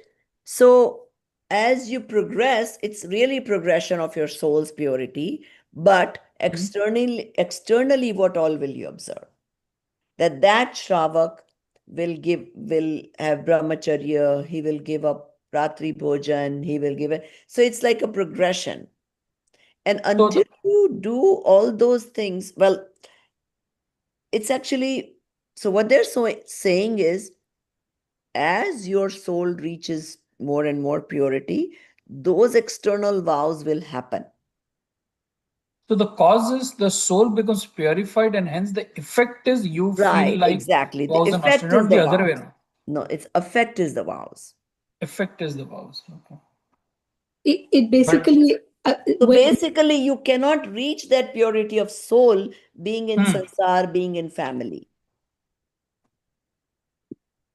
That's the gist. But the meritorious acts like Shubha Bhava, it's not the stepping stone for the No, it's it is not. No. But they still say that, I mean, during fourth and the fifth and onwards, still you take the vows. I mean, can you not take those? So It has what to be taken, you're correct? right, because what happens is as the soul gets pure, you naturally don't do those things. You couldn't stay in the sansar, you couldn't be staying in a married life attached to your kids and reach that level of purity of soul. So, My understanding is it's basically a byproduct. right, Yeah, It's a exactly. byproduct. You of the don't have to purity. do anything. Automatically, you feel like Right. I don't So need to you do don't this. have the doership of taking those vows that I'm giving up this or I'm giving up that. It Paap, just naturally happens. right. In fact, So like, when will somebody take Diksha? Only if when they get that Vairag Bhav. Otherwise, it's not a true Diksha. and So, So Bhav comes first before the Kriya. so but auntie, we say in what we're studying that you have to be sixth Gunastan can only be done by Muni, right? Householder can only go up to fifth Gunastan. So does this mean that, for example, someone like Srimad Rajchandra could not have gone past fifth Gunastan because That's he was still a correct. Yes, householder? absolutely, yes. Even So, for example, Kanji- Kanji Swami, okay? Hmm. He He was gave up also a big yeah. Thanakvasi Diksha and he called himself a Shravak. Hmm. But even though he was calling himself a Shravak, he was completely following the Sthanakvasi Muni Vesh. He was wearing the same 2 white pieces of clothes. He was following Brahmacharya. He was whatever he was doing as a Muni. But he did not call himself even fifth Gunsthan. Why? Because he realized that his purity of soul was not to that level. Even though he was following the same vrat that he did being a Sthanakvasi sadhu. But that's the Gyaravi Pratima of a Shravak. To have two clothes, 2 pieces of clothes. That's part of it. Right. Yeah. But with it goes the bhav. Right. So even though externally it looked like he should be fifth or sixth, whatever Gunasthan, fifth with Yeah. the 2 pieces of clothes. मतलब But हम he did व्यवहार not में call उन्हें himself that. व्यवहार में हम उन्हें मतलब बोल भी सकते हैं कि ये तो मुनि जैसे है, पर वो मुनि मतलब they're very close to it. But he said, I'm not even fifth Gunasthan. Right. So I think Even though he lived like a fifth Gunasthan person. I think the important Because thing he is says it is in the bhav. How often you get the experience of the soul is what determines which Gunasthan you are. Gunastan you are in, right. And that will cause the external, show the external things also. But doesn't go the other way. That just because you have the external things doesn't make you, having that bhav or whatever. it's just a little hard to accept that somebody who we know, like Srimad Raj, I've not studied his works, but he has come up with Atma Siddhi Shastra and these things. I mean, he's so far beyond what I am in terms of his knowledge that he can only be at fifth Gunastan just because he has not taken Sadhu Kevesh. I think that's I what don't even know if he's called fifth Gunastan. No, so I think that's what Amit's question was. He's Is like, probably do you fourth have, Gunastan? do you have to take all of those vows and become a sadhu? I mean, he was obviously in his soul to some extent. I mean, to quite some. Of course he was, high but extent, right? not to that extent as a sadhu. See, there are, remember, I think we already talked about this, that in fourth Gunasthan, you have to have the experience of the soul at least once every 6 months. In fifth Gunasthan, once every 2 weeks. In sixth Gunasthan, maybe once every, I don't know what it is. So if you don't have that, then that purity is not there. And also Even right though now the understanding is there, because they got it at least once in once in 6 months, and his knowledge Shayopsham was better than others, where he could express himself so well. What he has written is just amazing. I mean, he's written gist of everything. And also in the previous sessions or some lessons we learned, even Abhavya Jiva can also gain all the knowledge. But he cannot gain the soul experience. Correct, he can correct, gain correct. knowledge. Yeah, He knowledge can is one some thing and level of experience Vrat is Sanyam. yeah. Abhavya can go to Swarg and stuff, but they don't have interest in learning about soul, right? They will never be in fourth Gunasthan also, correct? They will be always Nityatvik. So that is what we are learning here, is so that we don't get misguided. And also we have not learned, Abhi, Muni ki Pratimai. We have only Right. learned Shravak ki Pratimai. So once we understand Muni ki Pratimai, What we Muni's will be able level to is. distinguish See, it it's in a better after way. the Muni, it's all internal, Correct. Yeah. right? See, the Kriya doesn't change. The internal purity is what is going to change. So no And matter if the Muni does not attain moksha in the same bhav, then he is destined to go to Swarga. Because externally he is gaining punya karmas. So does that mean that in your I mean in this life, right? If you do like a Muni, right, does everything good, but he doesn't hit the Samyak Darshan at the end, No. then it is not good, right? True Because Muni has to have Samyak Darshan. sorry, not before Muni, he- Shravak. Let's Moksha, say if he Shravak. doesn't, yes. In current time, all Munis can only go up to Swarga. Because in Pancham Kal, you cannot get moksha. Not in Bharat Kshetra. In Bharat Kshetra, yes. Okay. In Uday Kshetra, you can. It feels to me like a snakes and ladders game, you know. Yeah, that's what it's one of the You chapters. go somebody It fight, you is. come down. Actually, you know, they've made a snakes and ladders game on Jain themes. Yeah. Yeah. so And Dinesh, now it's a ladder. The moment class over and I start watching TV, then it's snake. So it means in one gati you have to climb the highest ladder possible, right? Otherwise, the That next is the whole would give you Purusharth, swarm, but it will right? not give you any small ladder also. And see, the funny thing is, you could see an amazing variation.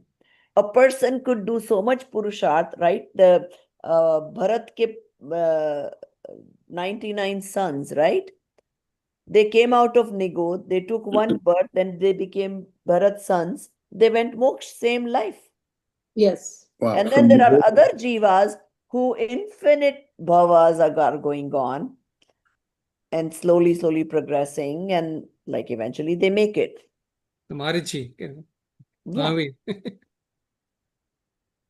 Or some of us who are even taking longer. So, but Much longer. so this is the thing is that we are just learning the nature of things. Doesn't make it good or bad. Such this is the way it is. So if it takes us longer, fine, nothing wrong with it. If we can become Purusharthi, the goal should be that, hey, how soon can I attain? And the more Purusharth that goes with you, and you know, that is why a lot of times, you know, the 8-year-old feels like taking Diksha. Where did he get that from? From his previous life.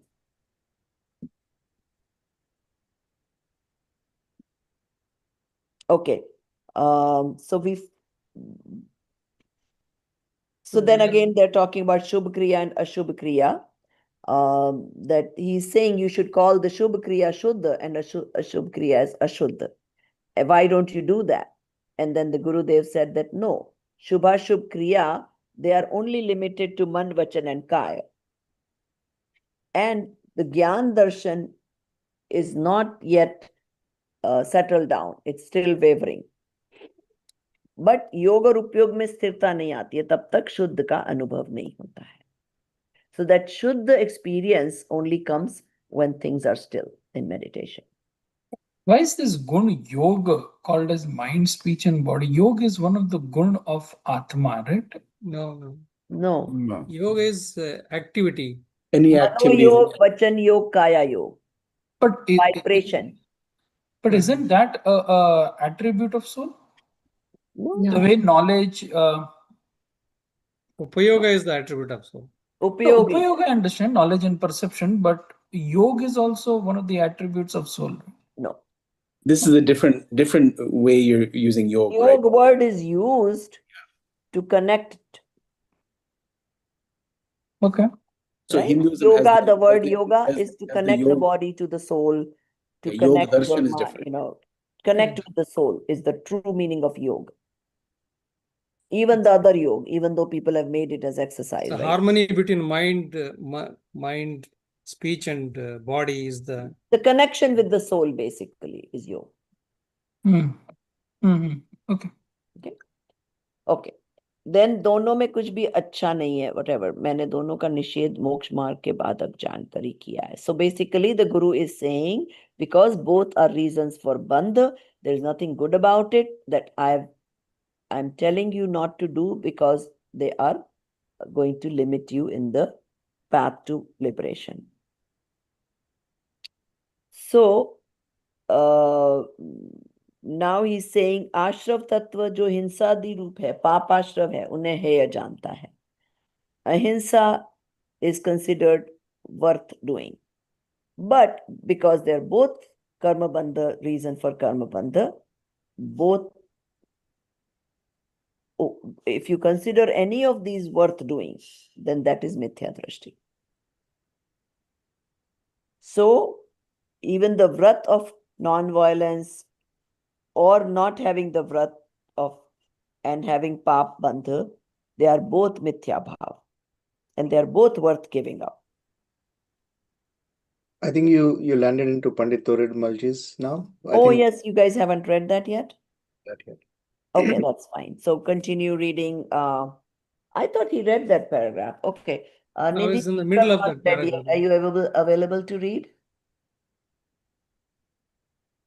You're asking me? Or? I was asking Nidhi, maybe she stepped away. So let's see who is left to read. Who did Left. not read yet? Yeah, Prabhaji, can I just have a quick question before Yes, you go ahead. start reading? You know, Yeah. we talk a lot about being in meditation, but in our thing, they don't teach us about meditation, how to meditate or what Okay. to meditate or. Okay. So, yes, one is you sit and actually meditate. The Right. other is what I keep telling you again and again, that day and night, you can disassociate with yourself with everything else. Mm-hmm. Even when you're in the middle of your activities, even when you are in the Shubh and Ashubh Bhav, still disassociating that is not me. That would be So, meditation. yes, Being an observer just being the observer and knower. You know, I'll Can tell I you jump in? like right now I'm at my son's place, okay? So before, when we used to come to my son's place, when they were not married, right? It's like my house, you know, fix their kitchen, arrange their kitchen, whatever I could do, right? Now he's married, right? So his wife is there. So now to me, like it's her house, her whatever, right? Mm-hmm. So what am I now? Observer. Observer, yeah. I don't care if she doesn't do her dishes. That's not my problem. Right. Did she You are clean not her room? the I don't care. But that doesn't happen. You don't do the dishes and you don't do the cooking. You're not the doer. Exactly. So I'm the Not observer true. here now. Yeah, I tell Rupal all the time, but she doesn't buy it. I tell Yeah, when Rupal your all the kids time. home, they would really appreciate if you could just be the observer. Don't Prabhaji. fiddle into their matters. It's their life, let them live it. So that's a good lesson of being an observer. May I add something? Vishal, Yes. May I add something? Yes. Is it I've Nicole? learned that, yes, the best time for me to meditate is whenever I'm doing something that my body can do without me. So mopping the floor or washing dishes, I don't actually have to think to do those. So that's yeah. when I meditate, because my body just knows the actions. So then I don't have to worry about it. Right. Yes. So not be in it, right? Mhm. You're separated. It's like, this is the daughter-in-law's house. I'm separate from it. I have nothing to do with it.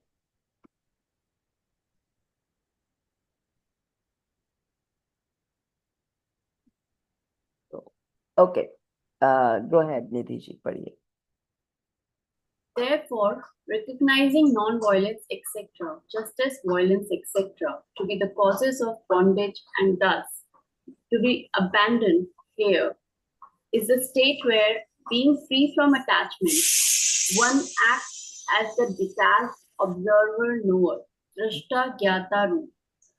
This state is free from bondage and hence adoptable, upadeya. Until such a state is attained, engage in noble activity, prashast rag roop pravritti, yet maintains such a conviction that this too is a cause of bondage and is to be discarded. If one allows it in one's conviction on the path to liberation, then one is indeed false believer, mithya drishti. Thus we see that although from the worldly standpoint, merit is better than sin, and keeping this fact in view, the scriptures have also conventionally called it righteous. Yet on the path to liberation, its place is non-existent. The root cause of regarding merit as good lies in the notion of pleasure associated with the material enjoyment obtained as a result of merit. As long as worldly enjoyments are regarded as pleasure, the sense of adoptability, upadaya, towards merit cannot be eradicated. Without the touch of the Atma, whose nature is knowledge and bliss, jnana nan svabhavi, the notion of pleasure derived from enjoyments cannot be removed.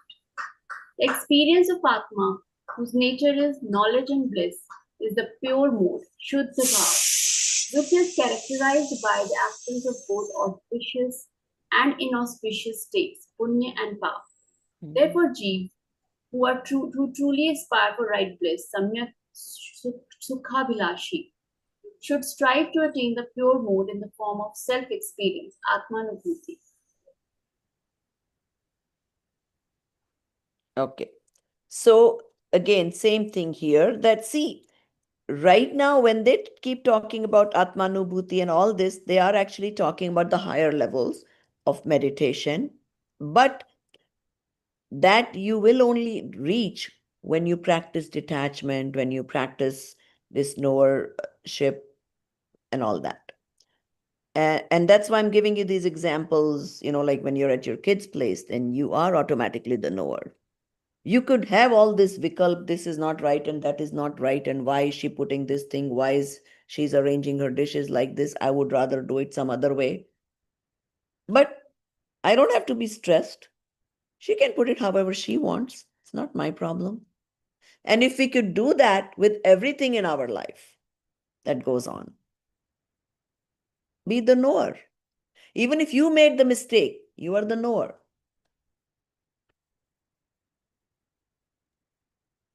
Right? Yeah, So but you didn't get entangled in, then it just happened. If you got entangled in it, then you did it. Do you see the difference? So Prabhupada, in the previous thing, when we learned, right, ahimsa is Mahavira's teaching, right, how ahimsa is something that we should practice, and ahimsa would be non-violence. So if violence, right, is paap thing, right, then this is punya, and both are from a path of liberation, both are not considered to be the path that you should follow. Then why non-violence or ahimsa has been given such an importance, right? Do you remember what was the gist? What was the ultimate ahimsa? Attachment, right? Finally, it was attachment. So So then there- non-violence is non-attachment. In that Exactly. sense, non-violence. Exactly. Yes. So from a bhav perspective, you are doing a non-attachment, and that's where non-violence should be practiced. Right. So if there was no attachment, then none of these wars, none of these family feuds, nothing will happen. Think about it. Okay. So like how Prabhanti was saying, I'm understanding from that ahimsa lesson that when she goes to her daughter-in-law's house, she has the attachment towards her son. So she is kind of a little bit. She's like, oh, maybe I would have arranged the dishes a little bit different. Yeah, when I came before, then I rearranged their kitchen because the poor boys didn't know what they're doing. Yeah, but And sorry. they're my boys, right? And I felt the right to do, but not anymore. It's not my kitchen. But at the same time, if she goes to some stranger's place, she sees the kitchen, she sees the dishes are not the right way. But because she has no attachment, she does not feel I don't care. compulsion Yeah. of I may wanting get a slight thought that, oh, how messy. Oh, I wouldn't do it like this. Yeah, but you don't But really it's care. easy to let go. I don't care. It's not mine. You're But when indifferent. you are attached, it's not easy to let go because you're like, oh, if this was better arranged, it would be easy for them to do whatever they are doing, right? So wherever there is attachment, it's harder to take yourself out of it. Mm-hmm. Yep. And that is something we can practice without sitting in meditation also. Yeah. So we need to treat this body as a son-in-law or daughter-in-law. Yeah, exactly. You got it, Bahubali. Use your body as son-in-law and daughter-in-law. But this is actually in that Yeah, day-to-day. yeah. You say like, okay, it's not my place to say, because if I say something, it's not going to go in the right way. Yeah. But you're right, you don't need to be sitting in dhyan to do this. This can be Right, general exactly. mindfulness, daily mindfulness, right? Yeah. Just be conscious of what you're thinking and doing, and it's a daily practice. You can practice all the time, actually. No, I Yes, think that's exactly what we are trying to get it. And you eventually, you Yeah. only get to Samyak Darshan or Moksha with continuity of it. Mhm. See, we all get moments, aha moments, and oh yeah, that this, like I'm saying, I just felt this non-attachment, or I felt this.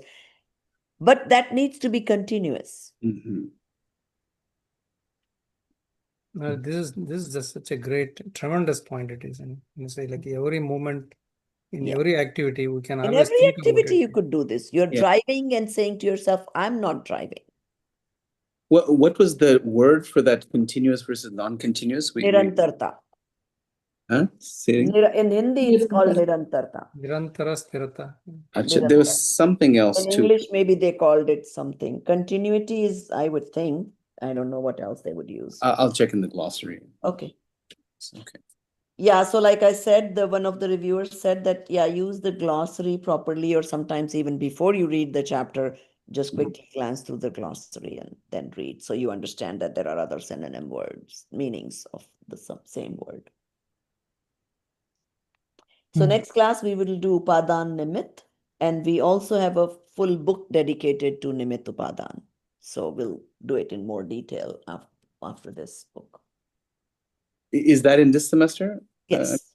Yes. The book Yes. on So we Upadan finish Nimit? this Tattva Gyan 2, and then we will have the Nimit Upadan book. Okay. And this is, let's see, even this one, I'm sure there's going to be some Pratmanu Yog, some story also coming up, I would think. Yeah. But Prabhaji, I wanted to discuss with the entire group as to when should be the deadline, right, for the assignments of Das Lakshan and Tattva Gyan Pathmala 1.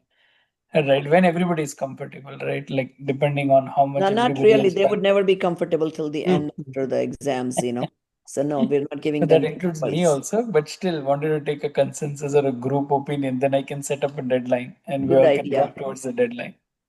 I mean, can we just keep it at the end of the semester? Then people can do it at their own pace, right? When they are No, able to. it gets too much. No, it gets too much. Everybody will procrastinate then. And no, that is not, purposely they don't allow that. After How you about finish the end of book, October? you only get 2 or 3 weeks max. Right now, you're lucky. They're still working on the website. I heard that they're not able to even Market. market or put deadlines or something. Yeah. Somebody told me the website is not quite there yet. So A you're lot of getting a little people's advantage, but I think you should have been done by now. Isn't it about 3 weeks since the selection already? Right. Yeah. Yeah, it is. It's Yeah, 3 so days. yeah, I think it would be nice. Why don't you make yourself a deadline of next week? By next week, you should all be done. Next week. Because we're already done with Tattva Gyan 1, 2. So the next summary is going to come up in 2 more weeks, 3 more weeks for Tattva Gyan 1 and Ahimsa. And if you don't do it soon enough, you will forget what you read, what you did with those summaries. So then you have to read all over again. Yeah, so I think let's have 10th October, right, as the Das Lakshan, and 17th the next week is Tattva Gyan Pathmala 1. Not By 17, that time, give them one more, at least 2 more weeks after that. okay, then 24th. Yeah. Okay, this Diwali is also on the 20th. Exactly. So we should That's a Monday, right? Yeah. the it's a first 17th and the 31st. Yeah. 31st? Okay, 10th and 31st. Okay, that's fair. So the 21st, structure is due on 10th? Diwali hai. Diwali is not 21st, it's 20th. 31st. I know, but I So said 10th 21st. 10th is Das Lakshan and 31st you're saying, right? For Yeah, 21st. 31st I'm saying. Sorry. End of the month. End of the month. End of the month. Let's End of do the end month. of the month. 3-1 is end of the month. Yeah. Yeah. And But that now is that we are doing Tattva Gyan, whatever you're studying in class, start taking little bit by little Yeah, bit. that we So take. then by the time we finish the book, you'll already have your notes done. Can we have 17th and 31st? Yeah. That's fine. So Okay. 17th is Das Lakshan and Right. 31st And is 31st will be the Tattva Gyan 1 and Ahimsa, both books Yeah. together. okay. That's so that's Tattva good. Gyan 1 and Ahimsa. Mhm. Okay.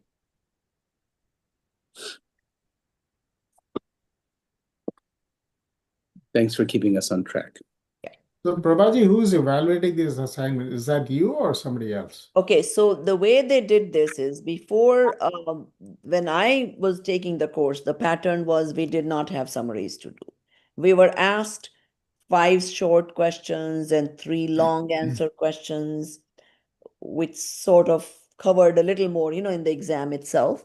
And the teachers would have to read all the answers, grade them, and all that. And then if somebody didn't get a good grade, then they would have to ask the teacher what went wrong, this and that. They realized that was like too much on the teacher's part to have to do all that much grading. So then they switched to this objective type of question papers, which then they said there is no need for the teachers to actually look at the summaries unless a student has a question. Then they can come to the teacher and tell them that this is what I wrote and I want you to tell me if this paragraph is correct. They could ask a specific question. Otherwise, the reason to do summaries is that, see, anything, the more times you read, the better it sits with you. So one time you're reading with the teacher, right? We're doing it in class. Second time you're sort of reading with on your own to do the summaries. And then third time you will read it during the exams. So which will make the content sit with you quite well. So that is the purpose of these summaries. But sometimes, like in the morning batch, the students wanted to know if how they did on their LCPs last semester. So they wanted to discuss in class. So we devoted one class to that. Some students read their answers and kind of, they were all correct answers, but I gave them pointers that if they wrote too much, if they were not to the point. So I basically gave them that concisely this should have been the answer. But if they wrote wrong, if they wrote a long answer, it was not wrong. It was more than what they asked for. So when you're in doubt, you can come back and ask those kind of things and we can discuss in class. But otherwise, I am not required to read all your summaries because somebody will write 2 pages, somebody will write 8 pages, times so many students. That'll be too much on the teacher's part. So as long as you submit the summaries, you met the requirements. Yes. Yes. But I would say, since you are doing the task, then you might as well, do it best for your benefit, whatever suits you. Like if you think you are the kind of person, if you write long, it'll help you, do that. If you think you can just write just 1, 2, 3, 4 points, do that. Whatever suits, because everybody has a different way of learning. So no one thing fits everybody. The way I used it is like, I mean, my summaries were used as exam prep, so they were actually more elaborate and long. So, but then I didn't need to go back to books. I could just refer to my summaries and that was it.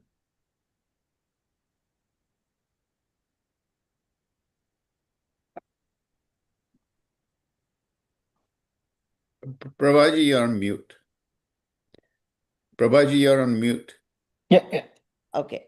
So yeah, so that's what it is. It's like like I said, they want you to have at least 3 readings. So the material sits with you. So let's say if you've read it second time, in exam, you would more likely remember the context and easier to search the answers. So that will be like your third reading. The week before exam, at least you'll be going through the book one more time. Okay. All right.